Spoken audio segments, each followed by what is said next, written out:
Kembali lagi ke Serkat Podcast, merdekakan pikiranmu. Kita masih dengan Bung Akmal, luar biasa tadi Bung Akmal, berapi-api. Jadi strategi itu adalah bagaimana kita mengambil kepemimpinan agar umat lebih sejahtera. Betul. Berarti dengan kata lain HMI itu mengajarkan bagaimana pemimpin yang bagus ya. Betul, Bang. Tetapi ini sering ya kita dengar lah di HMI itu lebih banyak ke kiri. Nah sebenarnya hubungan kiri dengan Islam itu bagaimana, Bung Akmal? Hubungan kiri dengan Islam yang pernah saya ketahui ya, Bang, sampai hari ini sebenarnya cukup erat. Bahkan konsep kiri itu juga sebenarnya diajarkan oleh konsepnya Nabi Muhammad SAW kan, seperti atau terbalik, kiri ngambil kiri. Maksudnya kiri itu mengambil konsepnya Nabi Muhammad SAW, seperti mengajarkan kesetaraan, tidak adanya kelas, dan juga semua orang itu mempunyai hak dan kewajiban yang sama terhadap sesuatu. Bahkan Islam sudah mengajarkan hal tersebut. Tidak adanya pembatasan kelas-kelas yang memang dibuat dan juga dicanangkan oleh Islam. Jadi Islam tidak mengenal itu dan Rasulullah tidak mengajarkan hal itu. Jadi kiri itu sangat erat konsepnya dengan Islam karena mengajarkan cara bagaimana kita bersyukur dan juga husnuzan dengan tawadu dengan orang-orang di sekitar kita dan segala macam. Jadi hubungannya sangat erat. Itu menurut saya sangat erat dan sangat kuat. Jadi otomatis ya ketika kita belajar kiri, kita belajar Islam. Oh gitu ya. Iya, ketika kita belajar Islam, kita sudah mendapatkan ilmu kiri yang sudah masuk. Otomatis lah berarti. Otomatis sudah mendapatkan ilmu berarti kanan pun. Secara kapitalis tidak akan masuk sebenarnya di HMI ya.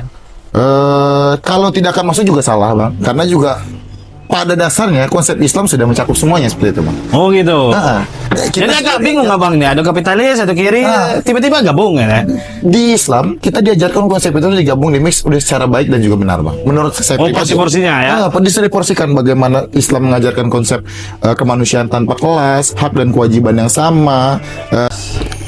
Jadi Islam itu tidak mengenal kelas sebenarnya ya? Nggak mengenal kelas, Bang. Semua orang mendapatkan hak dan kewajiban yang sama sesuai dengan sama masyarakat di hadapan muka umum, di hadapan publik, di hadapan Sang Pencipta dan juga Khalik pun juga sama.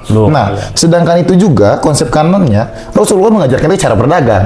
Oke, tadi kita bahas tentang kapitalis dan kiri, tapi sebenarnya kiri ini sosialis ya. Sosialis ya. Memang. Jadi dalam Islam itu lebih demik dan lebih ke tengah berarti kan. Nah, yang abang ingin tahu sebenarnya itu berarti kalau kita sepakat seperti Islam itu sebenarnya ideologi yang penuh berarti. Betul. Dan saya lebih sepakat bahwasanya Islam itu menjadikan landasan ideologi, Bang.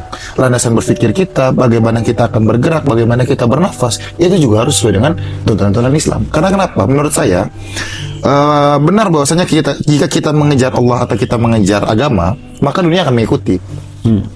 Contoh dari simple atau contoh bentuk kompleksnya adalah dari situ, Bang. Ketika kita ingin mencari pengetahuan bagaimana konsep hidup yang baik untuk mensejahterakan masyarakat, bagaimana konsep yang baik untuk kita mengejar tujuan dan masa depan kita agar kita mempunyai kekuatan untuk membantu orang, ternyata itu sudah diajarkan di dalam Islam. Tetapi sayangnya sekarang, menurut saya pribadi dan juga ketika saya melihat anak-anak muda zaman sekarang, Bang, itu terlalu mengkolotkan konsep Islam itu sendiri. Ketika kita berbahas Islam, itu hanya membahas ketika kita hablum minallah dengan Allah. Hanya sholat yang dibahas, hanya Al-Quran yang dibedah segala macam. Padahal konsep Islam itu tidak sesempit yang kawan-kawan pikirkan. Konsep Islam itu juga mengajarkan kita bagaimana hablum minanas dan juga hablum minal alam. Hablum minanas bagaimana kita mensejahterakan rakyat, bagaimana kita membantu tetangga dan segala macam. Itu dilupakan oleh orang-orang. Sehingga konsep Islam di mata anak muda sekarang itu sangat menjadi ini agamawan sekali. Ini. Nah, menurut saya itu yang cukup aneh. Dan itu harus diubah dari kita. Bagaimana pemikiran kita terkait Islam, bagaimana cara pandang kita melihat agama Islam itu sendiri, dan juga bagaimana kita melihat landasan dalam berpikir dan bergerak itu Islam menjadi nafas dalam diri. Jadi core diri ya. Nah, di handphone masuk Islam, Bang, itu diajarkan seperti itu. Bukan hanya terkait dengan kajian Al-Quran segala macam, kita tetap mengkaji itu. Tetapi kita tidak boleh lupa bahwasanya Allah juga bilang hablum minan nas, hablum minan alam, dan hablum minallah. Itu tiga yang paling penting yang kita jalan di bumi. Karena kenapa? Seperti itu, Bang. Luar biasa, memang Bung Akmal ini luar biasa, kader betul ya. Oke, banyak kader-kader HMI yang telah menjadi menteri dan pejabat yang strategis lah di Indonesia. Kalau boleh tahu idolanya Bung Akmal, salah satu dari HMI siapa? Kalau ditanya idola saya dari himpunan mahasiswa Islam, karena saya juga mahasiswa Fakultas Hukum juga bang, kebetulan mahasiswa Fakultas Hukum Unip, ya idola saya jelas sebenarnya Kakanda Yusril Iza Mahendra menurut saya. Karena kenapa? Di lain sisi dia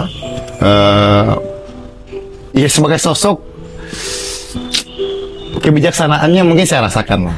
Sebagai sosok ya bang, ya, sebagai panutan saya ketika saya baru masuk Fakultas Hukum.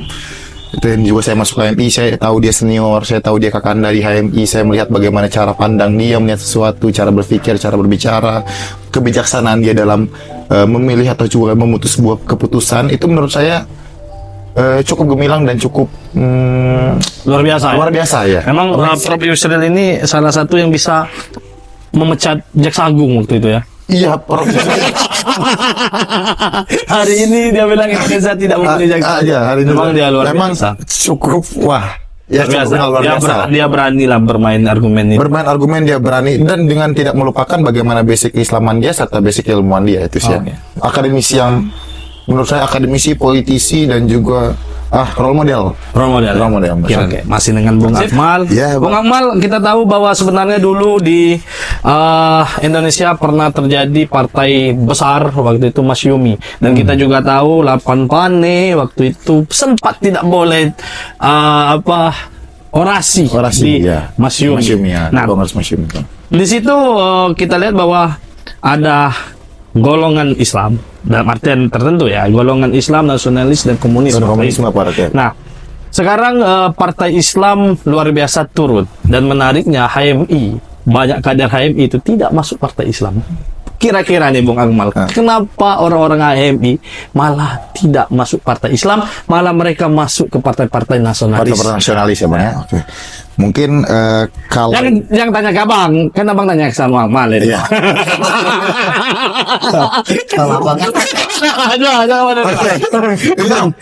Kalau saya bisa melihat dengan kacamata saya bang, melihat beberapa senior di ruang lingkup betul. dan juga beberapa senior nasional yang juga cukup saya perhatikan, mungkin banyak variabel dan faktornya bang. Iya. Pertama juga konsep relevansi juga di dalam negara kesatuan Republik Indonesia itu juga bukan monogamis kan.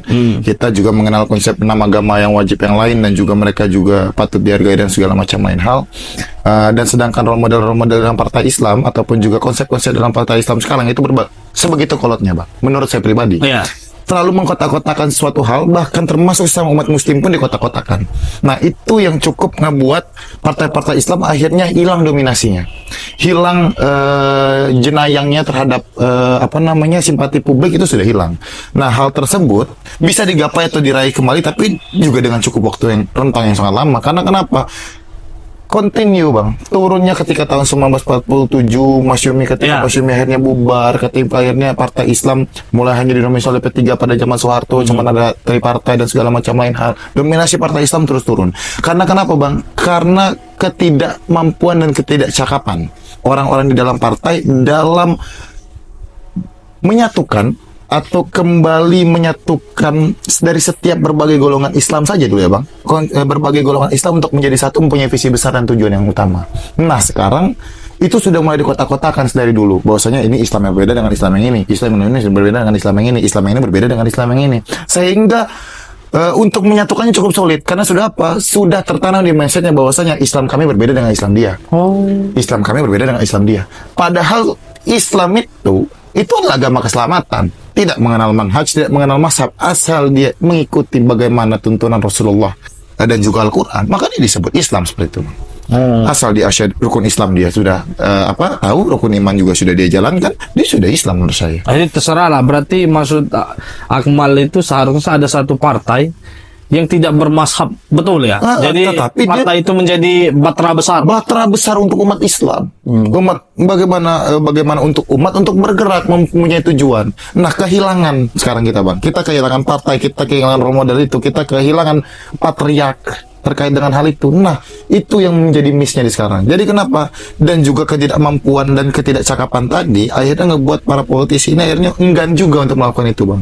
Karena juga mungkin sudah melihat, wah ini sudah terlalu jauh, ini segala macam lain hal. Mungkin ada yang mau mencoba konsep itu, tetapi dihadapkan pada realita yang cukup sulit. Ya, kita tahu bahwa konsep batra besar ini sebenarnya udah digaungkan oleh HTI. Kalau menurut Akmal gimana tuh HTI dengan khilafahnya? Kalau saya kebetulan ya bang, ketika saya HTI itu kan dulu dibubarkan ya bang. Iya, Saya kan bukan dulu, sekarang tetap. sekarang dibubarkan ya. Maksudnya saya kurang mengikuti karena ketika saya jadi mahasiswa, ketika saya baru melek bagaimana dunia khususnya di negara Kesatuan Republik Indonesia itu bekerja, saya belum menjadi mahasiswa ketika HTI dibubarkan bang. Jadi saya cuma mendengar beberapa kisruh hukumnya aja lah bang mengenai HTI itu adalah organisasi terlarang dan segala macam yang menjadi ideologi dan lain macam hal ya bang ya.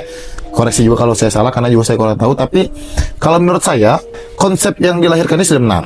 Bukan konsep yang menggantikan ideologi, bukan. Tetapi bagaimana konsep bahtera besar dia ingin membawa tujuan suatu umat tanpa melihat golongan Islam apa dia, itu menurut saya sudah sangat apresiasi bang. Karena terlepas apapun, Islam akan jaya dan Islam akan kembali cemerlang dan juga terang itu ketika umatnya tidak mengkotak-kotakan satu sama lain dan merasakan bahwasanya kita semua satu umat Islam yang sama. Luar biasa. Di situ kuncinya. Tep.